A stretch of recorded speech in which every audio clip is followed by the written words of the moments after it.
Welcome everyone, today we have a new build guide for Diablo Spiritborn to unlock Torment level 4. Now looking behind me, I do have some replays for this particular build, and let me try to demonstrate to you guys over here. So this is going to be a Spiritborn build that is going to focus on survivability, healing, and also additional dodge, and also gaining additional barrier.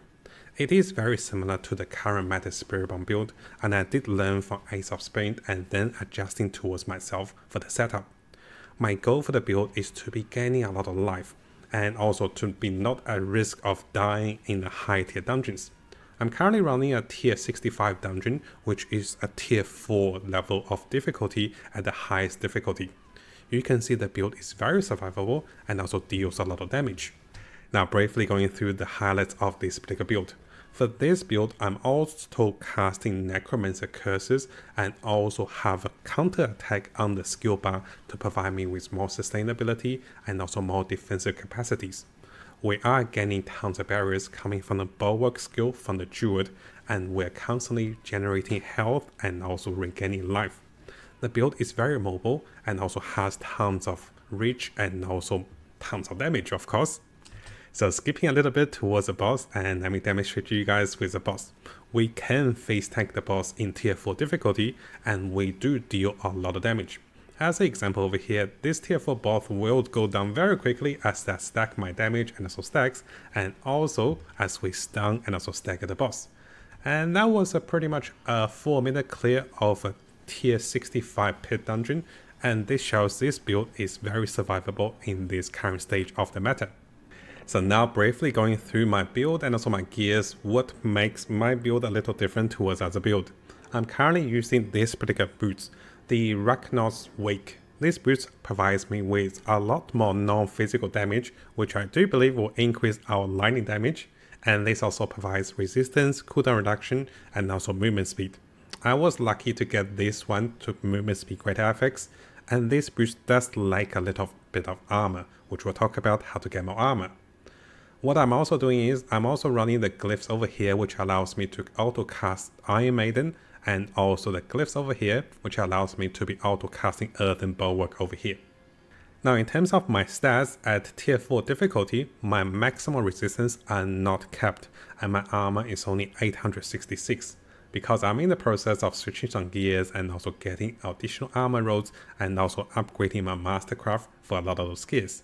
You can see at the end of the replay the stats for my gears, and most of them are not fully upgraded.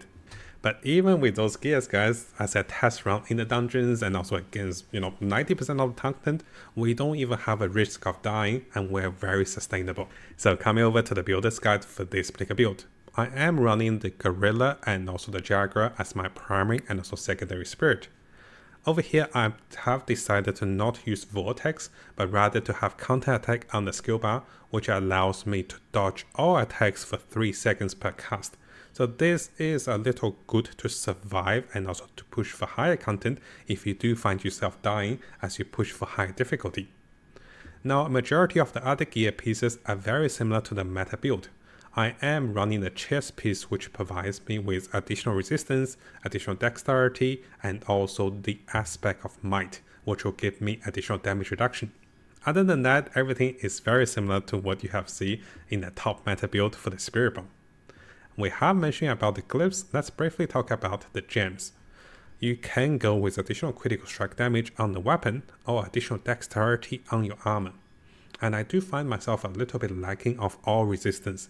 As you can see in higher dungeons, you are a little short on resistance. So getting additional diamond on those sockets will be helpful to push for those defensive capacities. Now briefly going through the skills. Because I am not going with Vortex, I have decided to go with additional defensive perks over here. And majority of the build is very similar to the popular build, which uses counter attack not on the skill bar, but here we're using this one on the skill bar to enable us to have additional dodges. Other than that, I don't think I have made a big adjustment for the skills and also for the Paragon board, because I am still learning for the build. In the future, we'll be adjusting this build a little bit. So briefly going through the Paragons and also glyphs of choice. We'll be going with Colossal to give us additional damage for each stack of Resolve, and also additional Gorilla skills. And here we'll be getting additional non-physical damage increase. We'll be also getting additional damage with Jaguar and also Gorilla skills, additional dexterity which turns into bonus damage for Eagle skills. Finally, additional dexterity for additional critical strike damage will be very good for this build because we're guaranteed a crit coming from the unique weapon over here with the Calapic staff. So briefly going through the skill rotations, this build is very straightforward, and during the time of recording I was button smashing, rolling my face on the buttons. So the build is self-explanatory. You have ability skills with your ultimate. As you leap around, you'll reset the cooldowns as you kill enemies, and then you can leap around again. Casting your defensive skills together with your offensive skills allow you to be very defensive and also very tanky. And at the same time, you're doing a lot of damage. So the build has both mobility and also offensiveness. As you can see over here, I'm auto casting a lot of curses, which supposedly, as the monster gets debuffed, as I slay them, I will recover additional life to become even sustainable. Now in terms of the boss fight, I do find myself very durable against the boss, and this is one of the upside I have against the boss. And you can see, we do pack a hefty amount of damage even at tier 4 difficulty for the boss for this particular build in terms of single target damage. Now because this build is still a testing in progress, and as you guys are gonna see on this second half of the video, my full entire replay for the build, you can see there's a lot of room for improvement for my gears and also for my glyphs.